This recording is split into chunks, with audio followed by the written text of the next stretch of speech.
Hello दोस्तों। आज की कहानी काफ़ी दिलचस्प और डरावनी होने वाली है, तो कृपया अपने हेडफोन्स को लगा लीजिए। तो दोस्तों, ये कहानी ज़्यादा पुरानी नहीं है। एक दिन एक लड़का जो कि एक कंपनी में काम किया करता था, उसे किसी भूत प्रेत पर कोई विश्वास नहीं था। वह भूत प्रेत को बस एक दिमाग का भ्रम मानता था। एक दिन उसके कंपनी में कुछ काम बढ़ गया था, जिसके कारण उसे घर वापस आने में देर हो गई। वह अपने ऑफिस से देर रात को निकला। वह अपने बाइक से था। कुछ दूर चलने के बाद उसका बाइक खराब हो गया। अब वह अपनी बाइक को पैदल ही लेकर चल दिया। कुछ दूर के बाद उसे एक बस स्टॉप दिखा। वहां कुछ देर वह रुक गया। उसके पास एक साधु आकर बैठा। साधु अपने पास एक बीड़ी रखा हुआ था। वह अजीब तरीके से उसे पी रहा था। उस लड़के की एक आदत थी कि वह किसी से भी बात करना शुरू कर देता था। वह इस साधु से भी बात करने लगा। बात ही बात में इस लड़के ने कहा कि बाबा, मैं किसी भूत प्रेत को नहीं मानता हूँ, बस सब झूठी बातें हैं। साधु ने कहा, तुम भले ही भूत प्रेत को मानो या ना मानो, लेकिन तुम यह ना कहो कि भूत प्रेत नहीं होते। ये सब कुछ होते हैं। इस पर लड़के को थोड़ी हंसी आ गई। उसने कहा, भूत होते हैं तो हमें दिखाई क्यों नहीं देते? क्या आप मुझे अभी कोई भूत दिखा सकते हैं? साधु को लगा अब इसे जरूर ही भूत दिखाना होगा। साधु ने लड़के को शमशान घाट की ओर चलने को कहा। फिर क्या था, वह दोनों चल दिए।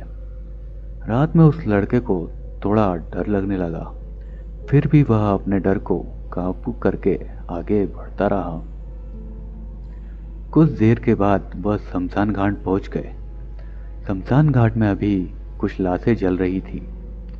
साधु ने एक ऐसे स्थान पर बिठाया जहां कुछ समय पहले ही लाश जली थी। साधु ने जमीन में एक लोहे का कील गाड़ दिया। उसमें एक सफेद धागा बांध दिया। इस धागे का अंतिम छोर उस लड़के को पकड़ने को कहा। अब उस लड़के को हद से ज्यादा डर लग रहा था। उसकी सांस तेज हो रही थी। इसके साथ ही उसके हाथ पैर भी कांप रहे थे। फिर भी उसने धागे को पकड़ लिया। साधु ने कुछ बतासा और 4 जगह पर रख दिए। सारे बतासे उस धागे के पास ही एक लाइन में रखे हुए थे। उसके बाद साधु ने लड़के को सावधान किया, अभी कुछ आत्मा इनको खाने आएंगी। जब तक वो इनको खाकर चले न जाए, तब तक तुम अपने हाथ के धागे को मत छोड़ना। यदि तुमने ऐसा किया तो तुम्हें नुकसान हो सकता है। फिर साधु ने मंत्र पढ़ना शुरू किया। कुछ मंत्र पढ़ने के बाद साधु ने उस लड़के की आंखें बंद करने को कहा। फिर कुछ देर बाद ही आंखें खोलने को कहा। जब उस लड़के ने आंखें खोली तो वह उस जो देख रहा था उसे उसके ऊपर विश्वास नहीं हो रहा था। वास्तव में वहां 4 आत्मा थी जो कि बतासे को खा रही थी। लेकिन जब उसने ये देखा कि उसके पड़ोस में रहने वाले व्यक्ति की आत्मा भी वहां है, जो कुछ दिन पहले ही मर गई थी, तो उसके हाथ से धागा छूट गया। अब वहां पर वह साधु भी नहीं था। वह लड़का तेजी से शमशान घाट से अपने घर की ओर भागने लगा। जब वह अपने घर की ओर जा रहा था तो उसे पीछे से कोई उसका नाम लेकर बुला रहा था। उसके पीछे से कई तरह की आवाज आ रही थी। उस लड़के ने पीछे मुड़कर नहीं देखा। अपने घर जाने के बाद यह सब कुछ अपने माता पिता को बताया। फिर वह अपने कमरे में सो गया। अगले दिन उसकी आंखें उसी शमशान घाट में खुली और उसी स्थान पर जहां उसने आत्मा को देखा हुआ था। इसके बाद वह दिमागी तौर पर बीमार रहने लगा। तो दोस्तों, ये कहानी आपको कैसी लगी? अगर पसंद आई तो कृपया इस चैनल को सब्सक्राइब करें। तो अब आगे बढ़ते हैं दूसरी कहानी की ओर। तो दोस्तों, ये कहानी एक ऐसे इंसान की है जो कि एक चुड़ैल से शादी करने के लिए उतारू हो गया था। तो आइए अब कहानी को सुनते हैं। ये एक सत्य घटना और आंखों देखी घटना है। हमारा गांव गोंडा जिले में पड़ता था। उस समय की बात है जब गांव में 18-19 साल की उम्र में सभी लड़के की शादी हो जाती थी। उनमें से एक मेरा मित्र रमाकांत भी था। उसकी शादी 3 साल पहले ही हो चुकी थी और अब उसका गौना भी आ गया था। उसकी बीवी बहुत ही निडर थी।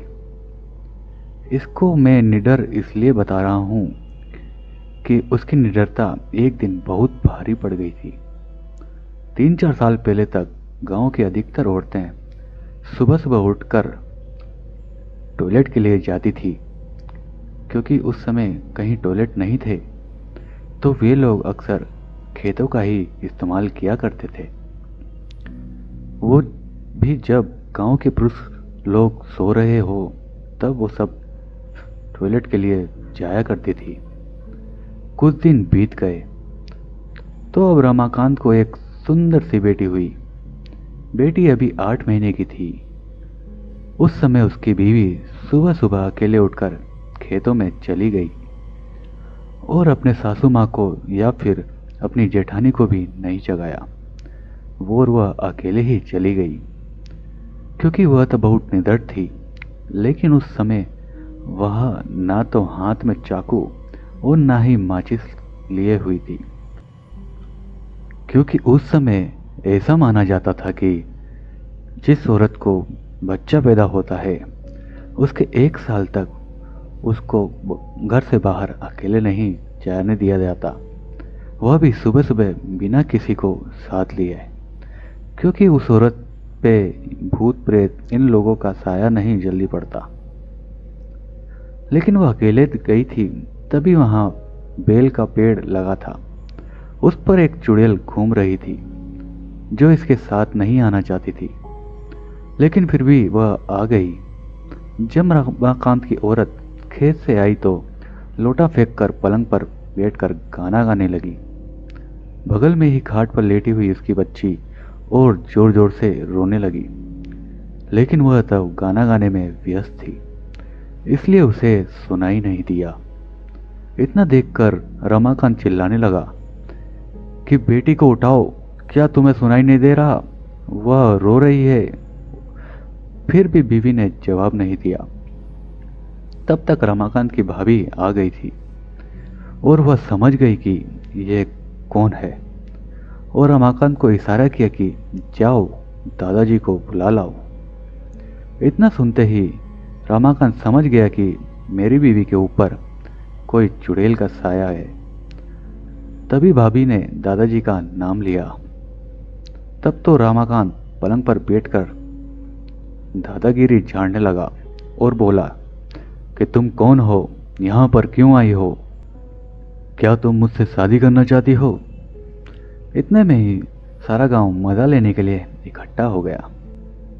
फिर चुड़ैल ने कहा कि तुम्हें मुझ में क्यों दिलचस्पी हो रही है? क्यों मुझसे शादी करने के लिए तुम बेकरार हो रहे हो? तो रमाकांत झट से बोला कि मैं कुछ काम धंधा तो करता नहीं, लेकिन अगर तुम साथ रहोगी तो धन दौलत लाती रहेगी। चुड़ैल ने हंसकर बोला, ऐसा कुछ नहीं होता। हमारे भी कोई न कोई मुखिया जरूर होता है जो धन दौलत की रखवाली करता है। तुम चाहो तो हमारी दुनिया में चलो, तब मैं तुम्हें सब कुछ दूंगी, पर अभी नहीं, क्योंकि तुम जीवित हो। रमाकांत सब समझ गया कि अब मेरे हाथ कुछ नहीं आने वाला। तो उसने बोला, ब्राह्मण परिवार में आते हुए तुम्हें डर नहीं लग रहा? और नीचे बैठे हुए सब लोग मजे लेते हुए हंसने लगे। तब तक दादाजी भी आ गए और बोले कि यहां से सब लोग हट जाओ और अपने अपने घर चले जाओ। इतने में रमाकांत की बीवी भी पलंग से नीचे उतरकर सिर पर पल्लू लेने लगी और चुड़ैल भी चली गई। तब रमाकांत मन ही मन बड़बड़ाने लगा कि इनको भी अभी आना था, अगर थोड़ी देर बाद आते तो क्या पता कि मैं माला माल हो जाता। बेचारा रमाकांत बहुत दुखी हो गया। तो दोस्तों, ये कहानी आपको कैसी लगी अगर अच्छी लगी तो चैनल को सब्सक्राइब करें। तो दोस्तों, आगे बढ़ते हैं हमारी तीसरी कहानी की तरफ। आज की हमारी तीसरी कहानी है एक भूतिया ढाबे की। तो दोस्तों, आज भी हमें याद है कि जब हम 10वीं कक्षा में पढ़ रहे थे, तब हमारे टीचरों ने हम लोगों को पिकनिक पर पावागढ़ ले जाने की बात कही थी। हमारे साथ स्कूल की सारी लड़कियां और टीचर भी साथ में गई थी। करीब 30 बसें थी, जिसमें हम लोग सबसे पीछे वाली बस में बैठे थे। उसमें हम लोग हंसते गाते मजे लेते हुए जा रहे थे। तभी हमारी बस का एक टायर फट गया और गाड़ी जंगल में बीच में खड़ी हो गई। रात में करीब 1:30 बज रहे थे। गाड़ी का ड्राइवर नीचे उतरा और टायर चेक कर बोला, मैम, आप लोग गाड़ी के नीचे उतर जाओ, मैं टायर फट गया है, उसे बदल दूंगा। उसको बदलने में 1-2 घंटे लग जाएंगे। हम सब लोग नीचे उतर गए। तभी उसने बोला, पास में एक ढाबा है, वहां पर चाहो तो आप लोग जाकर बैठकर आराम कर सकते हो। चाहो तो चाय पानी भी कर लेना, तब तक मैं गाड़ी का टायर बदलकर वापस आ जाऊंगा। हम लोग पैदल चलकर ढाबे तक आए तो वहां एक बूढ़ा आदमी चाय बना रहा था। हम लोग चाय पी रहे थे कि मेरी नज़र ढाबे के ऊपर गई तो मैंने देखा कि जैसे कोई सफ़ेद साड़ी पहनकर, बाल खोलकर, लाल कलर की लाली लगाकर जोर जोर से हंस रही थी। मैंने डर के मारे आंखें नीचे कर ली और नीचे देखने लगा। तभी कोई के चिल्लाने की आवाज़ आई। बूढ़ा आदमी हम लोग को बोला, आप लोग यहीं पर बैठो, मैं अभी देख कर आता हूँ। आवाज़ कौन लगा रहा है, इतना कहकर वह जंगल की तरफ दौड़ता हुआ चला गया। हम तो पहले ही डरे हुए थे, अब तो मानो शरीर का खून भी सूख गया। उसी समय हमारी एक सहेली को खून की उल्टियाँ होने लगी। उसको छोड़कर हम लोग भाग भी नहीं सकते थे।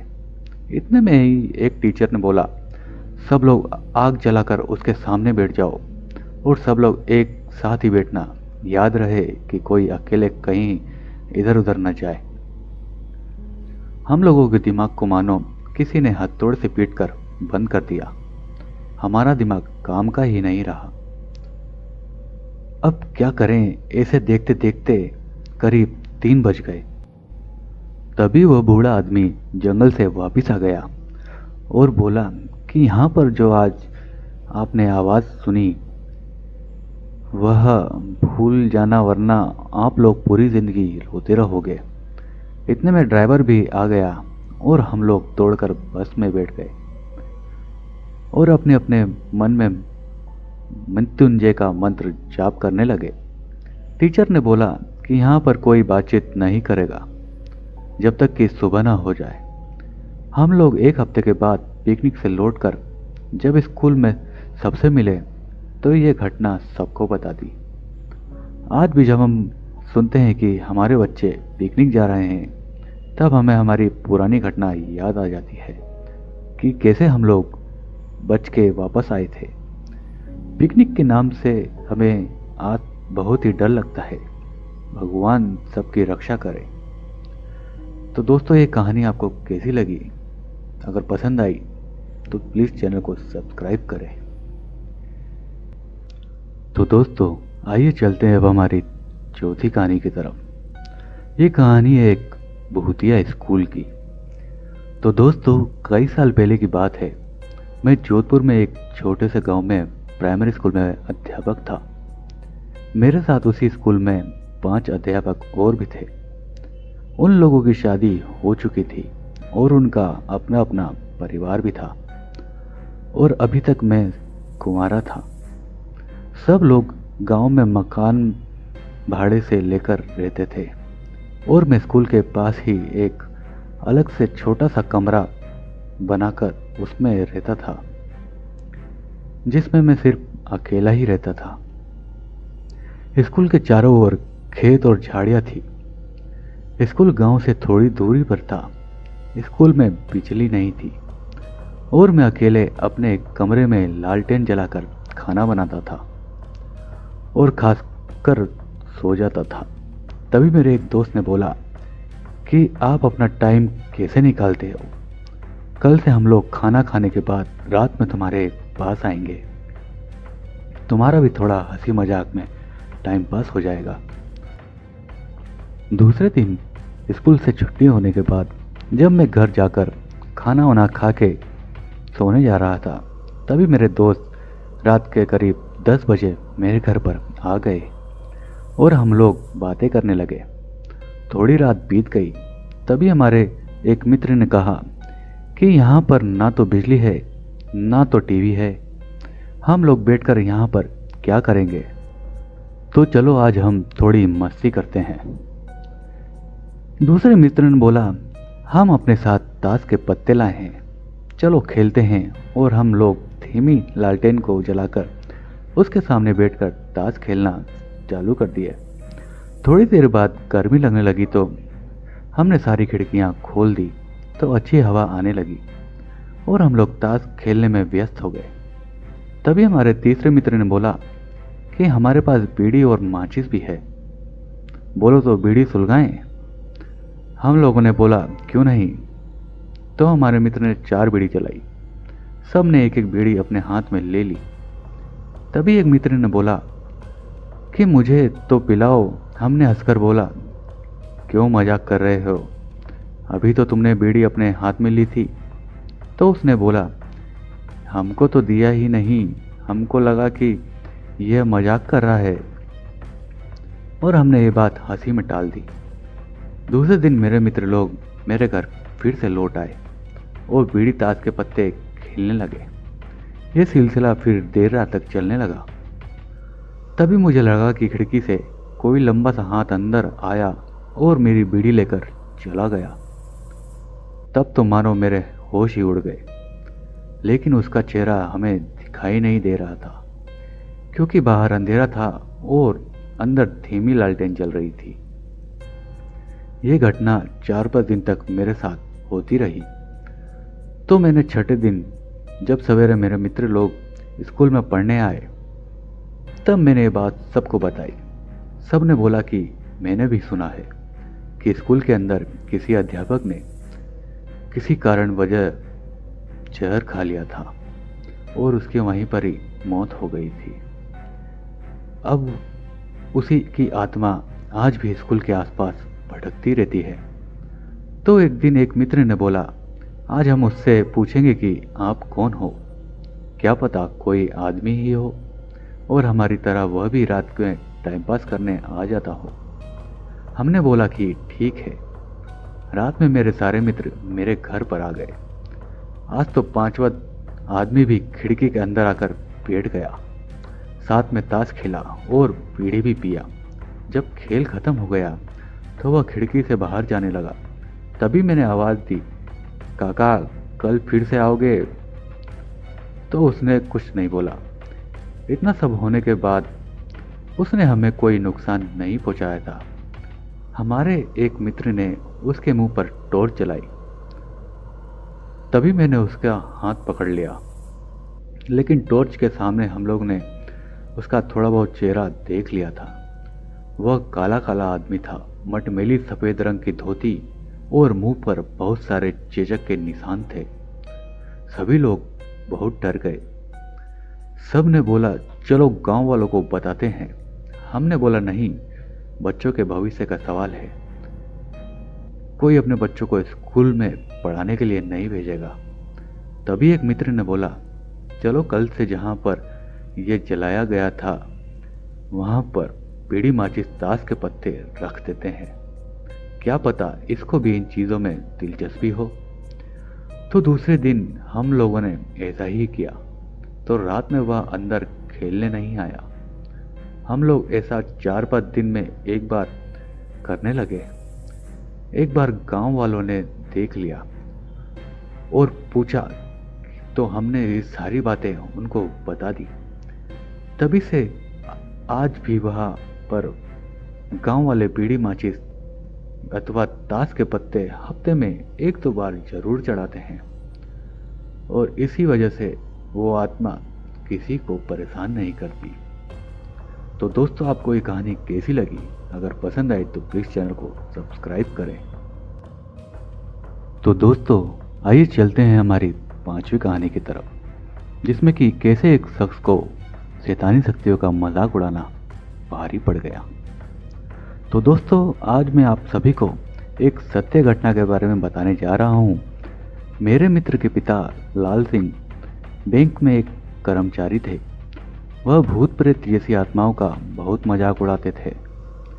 वह कहते थे कि शैतानी शक्तियों जैसी कोई चीज़ ही नहीं होती, और वह चाहे रात में हो या दिन में, कभी भी जंगल या शमशान या फिर कोई हो कब्रिस्तान, वह जानबूझकर वहाँ पर घूमते रहते और बोलते थे कि देखो, अगर कोई आत्मा होती ही तो हमको परेशान जरूर करती, चाहे साधु हो या फिर चाहे मौलवी। उन लोगों की बातों का बहुत मजाक उड़ाते थे और उन्हें अभी तक कुछ नहीं हुआ था। एक दिन वो दोपहर के समय अकेले बैंक जा रहे थे। तभी उनको एक चौराहे पर नींबू पड़ा मिला, और वो नींबू लाल कपड़ा पे रखा हुआ था, जिसके चारों ओर हल्दी और एक घेरा बना हुआ था।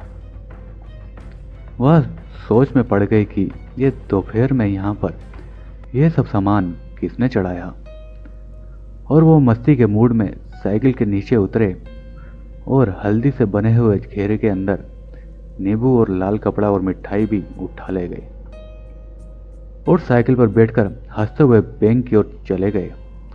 वहां पहुंचकर काम करने में व्यस्त हो गए। तभी उन्हें भूख लगी और वो नाश्ता मांगा कर खाने लगे। तभी उनको अचानक याद आया कि उनके पास नींबू और मिठाई भी रखी हुई है। तो उन्होंने उससे भी खा लिया और जो लाल कपड़ा वहां से उठाया था उससे अपना हाथ मुंह पोंछकर कूड़ेदान में फेंक दिया। और अभी तक उनको कुछ भी नहीं हुआ था। जैसे जैसे दिन ढलने लगा और रात होने लगी, वैसे वैसे उनका सिर भारी होने लगा और अब वो अपने घर वापस आ गए। रात में करीब 12 बजते ही वो जोर जोर से हंसने लगे और कभी वो जोर जोर से रोने लग जाते, यहाँ तक कि वह अपने कपड़े भी फाड़ देते या फिर अपने आप को कैंची या चाकू से चाहे गले चाहे हाथ कहीं भी काटने लगते। एक दिन तो उन्होंने हद ही कर दी। वह अपने गले में फांसी का फंदा लगाकर खड़े हो गए। तब उनकी पत्नी ने उन्हें देख लिया और छुड़ाया और उनसे पूछने लगी, अरे आपको क्या हो गया जो आप ऐसी वैसी हरकतें करने लग गए हैं? तो वे कुछ नहीं बोले, जैसे कोई पागल कोई बात को सुना नहीं करता। उनकी औरत परेशान होकर डॉक्टर के घर पहुंची और उनका इलाज करने को कहा। हालांकि डॉक्टर को बीमारी में समझ में नहीं आई, फिर भी वह उनको ग्लूकोज की बोतल चढ़ाना शुरू कर दिया। धीरे धीरे कुछ दिन बीतते हुए लाल सिंह की तबीयत मानो कैंसर के मरीज से भी बदतर हो गई। तब उनकी पत्नी ने उन्हें एक अघोरी बाबा को दिखाया और अघोरी की समझ में सारी बातें आ गई।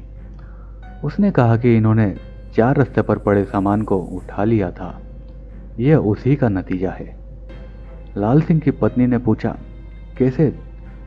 तब अघोरी ने बताया कि 4 रास्ते पर एक आदमी ने किसी को झाड़ फूंक कर उसकी आत्मा को आज़ाद कर दिया था, और जैसे ही उसने सारा सामान चढ़ाकर पीछे लौटा, वैसे ही ये वहाँ पहुंचकर सारा सामान उठाकर खा लिए।